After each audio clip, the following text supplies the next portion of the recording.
The Progenitor. The Martian dust whirled in thin, red spirals outside Research Base Halcyon 9, caught in the updraft from landing thrusters.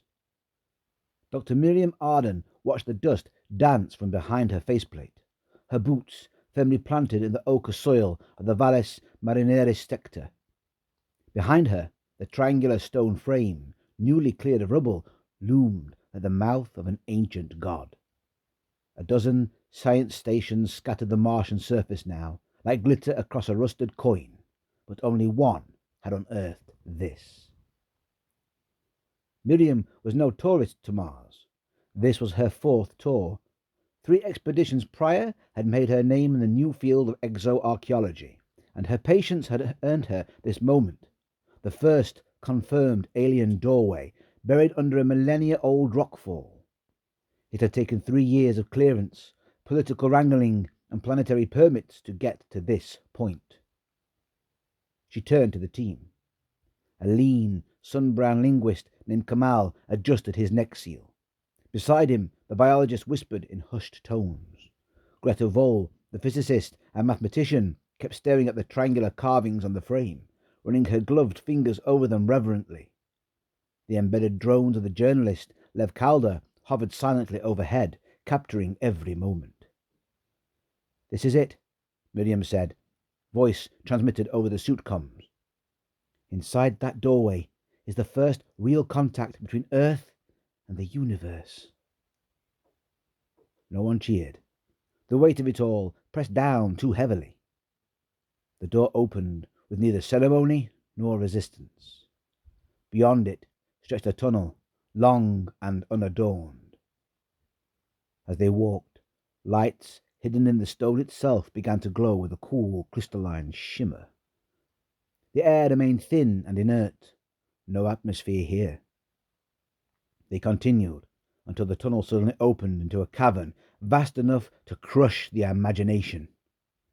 It was a pyramid, an inverted mountain of emptiness whose sloping walls converged miles above their heads. Crystalline veins ran in clear lines along the ceiling, casting a pale, unnatural light over the immense space. Geometric totem poles held up the roof, stone columns carved in complex mathematical sequences. The totems had long been theorized to be a language or a record, but no one had deciphered them. The cavern walls were pocked with angular windows and openings, honeycombs of symmetrical design like cliffside villages carved into the stone. The shapes spoke of intention, perhaps even community. Dust coated the ground in an uneven spread. Greta murmured, "That's vehicle sediment. Tracks. Look, landing struts. This was some kind of a hub." They walked toward the center, toward a triangular platform of black, glassy stone. As they climbed the low steps, the entire slab lifted silently, smoothly, rising into the air. Lev swore softly as his camera drones recalibrated. From the apex of the cavern above, an inverted pyramid descended, enormous and seamless. The platform slotted into a socket beneath it, and without so much as a hum, they were inside the structure. It was not empty.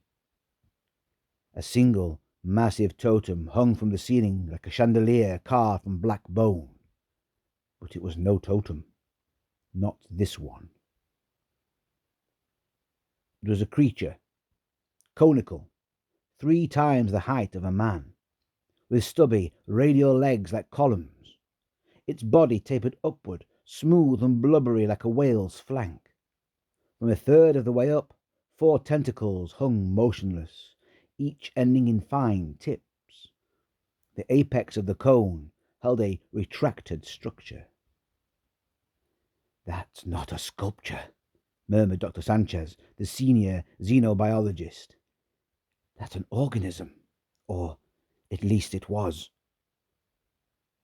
As if stirred by recognition, the surface of the being split like dried fruit. A vertical seam tore open. The outer layer peeled away in cracking shards, dropping with wet thuds to the floor.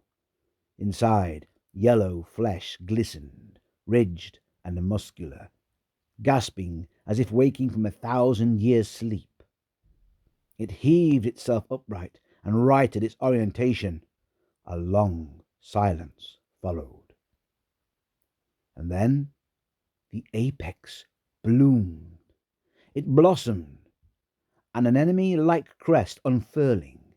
At its tips, stalks emerged, ending in nodules that glistened with clarity. They rotated and focused.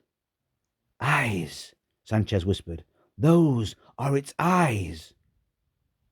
The creature emitted a chorus of sounds, deep, harmonic and layered like whale song or woodwind instrument. It resonated inside their helmets, bypassing audio channels and rattling their bones. Miriam stepped forward and raised her hands. "We come in peace," she said, voice trembling but steady. "We don't understand your language, but we mean no harm." The creature responded. A tentacle reached out, wrapping gently but unshakably around her torso. Another slid up her back, over her neck and around her helmet. She didn't scream. She only said, "It's all right." And then her eyes rolled back. She saw a vision. The being called itself a progenitor, not by name, but by purpose.